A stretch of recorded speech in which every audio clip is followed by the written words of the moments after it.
ರಾಜ್ಯಪಾಲರು ಭಾರತೀಯ ಜನತಾ ಪಕ್ಷದ ಏಜೆಂಟ್ರಂತೆ ವರ್ತನೆ ಮಾಡಿ ಕೇಂದ್ರದ BJP ಸರ್ಕಾರದ ಒತ್ತಾಯಕ್ಕೆ ಮಣಿದು ಯಾವುದೇ ದಾಖಲೆಗಳಿಲ್ಲದೆ ಇವತ್ತು ಅಸಂವಿಧಾನಾತ್ಮಕವಾಗಿ ಸನ್ಮಾನ್ಯ ಮುಖ್ಯಮಂತ್ರಿಯವರ ವಿರುದ್ಧ ಷಡ್ಯಂತ್ರ ರಚಿಸಿ ಇವತ್ತಿನ ಶೋಕಾಸ್ ನೋಟಿಸ್ ಕೊಟ್ಟು ಪ್ರಾಸಿಕ್ಯೂಷನ್ಗೆ ಅನುಮತಿ ಕೊಟ್ಟಂಥದ್ದು ಇದು ಪ್ರಜಾಪ್ರಭುತ್ವಕ್ಕೆ ಮಾರಕವಾದಂಥದ್ದು, ಪ್ರಜಾಪ್ರಭುತ್ವ ವಿರೋಧಿ ನಡೆ. ಇದನ್ನು ನಾವೆಲ್ಲ ಖಂಡಿಸ್ತೇವೆ. ಮತ್ತು ಇವತ್ತು ಸಂವಿಧಾನಾತ್ಮಕವಾದಂಥ ಇರುವಂಥ ಹುದ್ದೆ, ಆ ಹುದ್ದೆಯ ಪಾವಿತ್ರ್ಯತೆ ಕಾಪಾಡಿಕೊಳ್ಳಲು ಅವರು ವಿಫಲರಾಗಿದ್ದಾರೆ.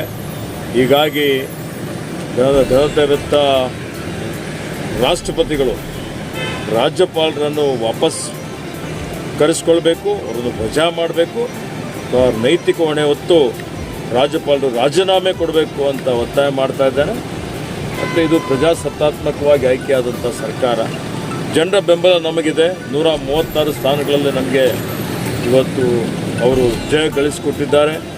ಉತ್ತಮವಾದಂಥ ಆಡಳಿತವನ್ನು ಮಾನ್ಯ ಸಿದ್ದರಾಮಯ್ಯಜಿಯವರ ನೇತೃತ್ವದಲ್ಲಿ ನಾವು ಆಡಳಿತ ಕೊಡ್ತಾ ಇದ್ದೇವೆ. ಹೊಟ್ಟೆ ಕಿಚ್ಚಿನಿಂದ ಈ ರೀತಿಯ ಒಂದು ಷಡ್ಯಂತ್ರ ರಚಿಸಿದ್ದಾರೆ. ಇದರಿಂದ ಅರ್ಥ ಮಾಡಿಕೊಳ್ಳಬೇಕು, ಇವತ್ತು ರಾಜ್ಯದ ಪ್ರಗತಿ ಕುಂಠಿತ ಆಗ್ತದೆ. ಇವತ್ತು ಇವರೇನು ಹುನ್ನಾರ ಮಾಡ್ತಾ ಇದ್ದಾರೆ, ಇದರಿಂದ 7 ಕೋಟಿ ಜನರಿಗೆ ಇದು ಅಪಮಾನ ಮಾಡಿದ್ದಂಗೆ.